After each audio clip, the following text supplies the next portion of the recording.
இகழ்தலையும் புகழ்தலையும் ஒரு முகமாய் கருதும்படி செவி உரைத்த முத்து குமரன்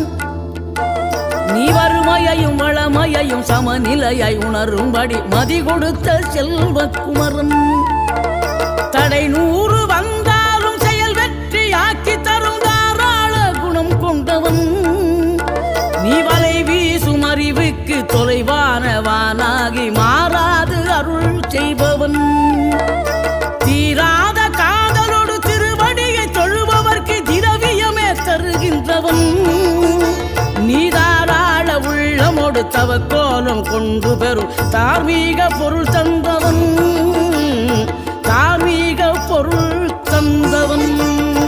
ஆறுபடை வீடும் அருள் வழங்கும் முருகா அருகே நீ ஓடோடிவா மூவிரண்டு முகம் ஜொலிக்க 2 கரங்களுடன் ஆதரவு